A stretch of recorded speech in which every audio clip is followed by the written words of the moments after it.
तर match and मसाले आमच्या शो मध्ये आज तुमचं यावेळेला अचानक स्वागत आहे, कारण की फायनली ज्या क्षणाची आपण इतक्या वर्षांपासून वाट बघत होतो तो क्षण आलेला आहे. आपण फायनली वर्ल्ड कप जिंकलेला आहे. आयसीसी ट्रॉफीचा दुष्काळ संपलेला आहे.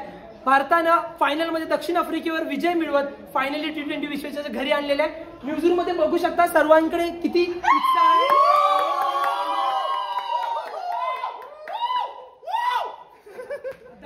प्रत्येकाच्या रिॲक्शन प्रत्येकाला सांगायचे आहेत. आपल्यासोबत इथे यशवंतजी आहेत, त्यांच्या आपण रिॲक्शन जाणून घेऊया. कसं वाटलं, नेमकं काय वाटतंय? शेवटच्या चेंडूपर्यंत रोमहर्षक सामना झाला हा.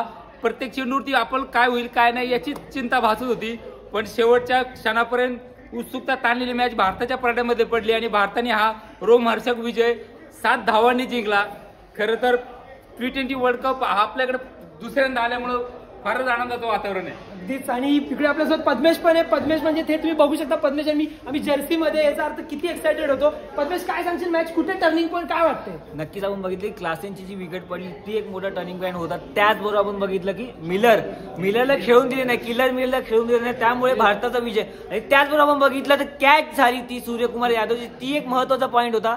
त्याचबरोबर हार्दिक पांड्याची जी बॉलिंग होती, त्याचबरोबर बुमराने ती जी विकेट घेतली होती ती खूप महत्वाची होती. आणि आपण बघू शकतो की दुसऱ्यांदा आता आपण परत T20चा जो चॅम्पियन झालेला आपण बघितलं 2011ला एक वर्ल्ड कप जिंकला होता, त्यानंतर आता 2024.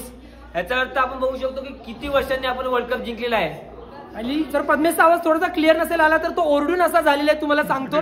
माझ्यासोबत इथे अनिकेत आहे.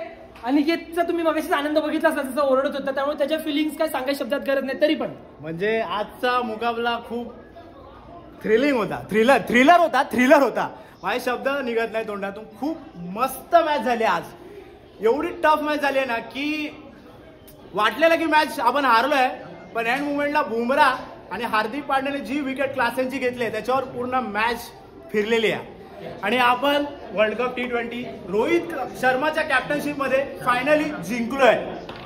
सर्वांकडेच आनंद आहे. आपल्यासोबत विक्रांती आहे. विक्रांत थोडं अजून छान विश्लेषण करेल. सुरुवातीपासून मॅच मध्ये एकदम कॉन्सन्ट्रेटली तू बघत होता, काय सांगशील विक्रांत? नाही, मला असं वाटतं की या मॅच मध्ये 2 महत्वाच्या गोष्टी घडल्या. ते म्हणजे विराटचं कमबॅक झालेलं आहे, कारण आपण पूर्ण वर्ल्ड कप मध्ये बघितलं तर विराट खेळलेला नव्हता. आज त्याने 76 रन केलं. विराटचं कमबॅक झालं ते सगळ्यात महत्वाचं होतं. आणि हार्दिक पांड्याने, मी फार क्रिकेट बघत नाही पण जेवढं बघतो त्याच्यामध्ये त्याने दुसऱ्यांदा शेवटची ओव्हर टाकली होती आणि दोन्ही वेळेस त्याने मॅच आपल्याला जिंकून दिलेली. त्याच्यामुळे त्या दोघांचंही कौतुक. बाकी आणखी आपले सगळे त्यांच्याकडे सूर्यकुमार यादवचा जो कॅच होता तो आपलातून कॅच होता, तो जबरदस्त कॅच होता. शेवटच्या ओव्हरमध्ये पकडलेला.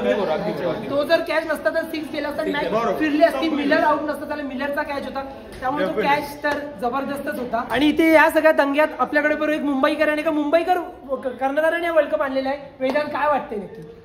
बाकी काहीच नाही बोलायचं. बस फक्त आज जी रोहित शर्माची कॅप्टन्सी झाली आहे की एका मुंबईकरने मॅच काढली आहे, त्याच्या कॅप्टन्सीवर आज जी मॅच आली आहे की सगळ्यांना वाटत होतं आज आपण ती मॅच हरणार आहे, पण त्याने कॅप्टन्सीने परफेक्ट बॉलर टायमिंगला घेऊन ती जी मॅच काढली. आणि त्याला खूप साऱ्या म्हणजे त्याचा डाऊन फेज खूप वेळा येऊन पण त्याने तो हरला नाही. तो तरी त्या ह्याच्यातून वरती आला आणि त्याची कॅप्टन्सी त्याने दाखवून दिली की माझी कॅप्टन्सी काय. आणि धोनी नंतर आता हा एकमेव कॅप्टन झालाय ज्याने T20 वर्ल्ड कप आपल्याला जिंकवलाय. त्यामुळे आनंद आहे. सध्या विश्लेषण होतच राहील. हे मॅच काय पुढे भरपूर वर्षांपर्यंत या मॅचचा प्रत्येक किस्त्याचा, सूर्यकुमारची कॅच, बुमराची बॉलिंग, विराटची बॅटिंग याची चर्चा असणारच आहे. तुर्तास तिथे थांबूया. तुम्ही पाहत राहा पुढारी न्यूज.